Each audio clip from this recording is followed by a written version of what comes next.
The moon has traces of an asteroid impact. They are called craters. Even after the planets of the solar system were positioned, small celestial collisions were repeated. And on the moon, without erosion and weathering, the traces of the collision remain intact and can be observed from far away from Earth. So what about the Earth? Earth's gravity is 6 times larger than that of the moon, so I think there would have been many asteroid impacts. But Earth entry asteroids disappear into the ocean, occupying 70% of the surface.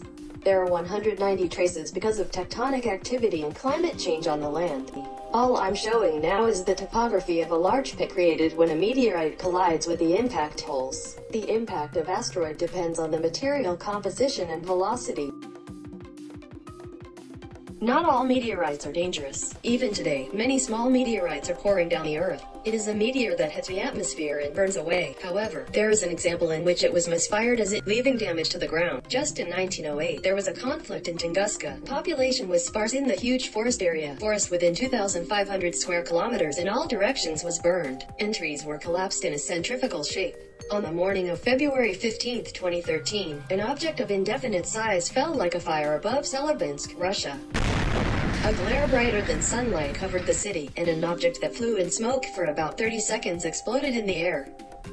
The impact of the explosion broke the exterior walls and windows of a building factory school within a 100 kilometers radius, and 1,500 people were injured.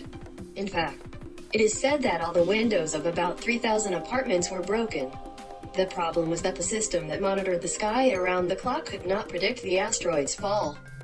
As a result, since 2011, the NEO-WISE project has been put into operation, based on the infrared probe WISE. The project challenged the full observation of asteroids close to the Earth. This is because it is possible to predict whether it will collide and where it will collide with just the calculation by observing the near-Earth object. But in 2016, billionaire physicist Nathan Myhrvold, former chief strategist and chief technology officer at Microsoft, refutes asteroid data from NASA as suffering from systematic errors and inconsistencies regarding potentially deadly near-Earth objects.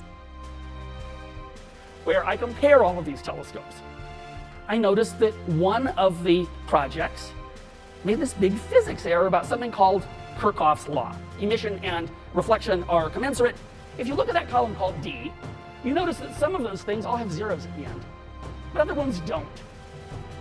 Well, that's because I discovered the ones with zeros at the end actually were copied exactly from an earlier paper. That's like kind of an oops. My paper was posted on a scientific website. It's also been submitted for peer review. This is a simulation that we made. Basically, all of the asteroids that are in red are way, way larger than most people thought they were, by up to a factor of 10. In mass, a factor of 100. The blue ones are smaller than they thought. So it's kind of a big deal. Suggests the largest database in the world of information detailing diameter, albedo, and other properties of intentionally manipulated information, at worst an inadequate analysis, with the net result being that the public is being kept in the dark regarding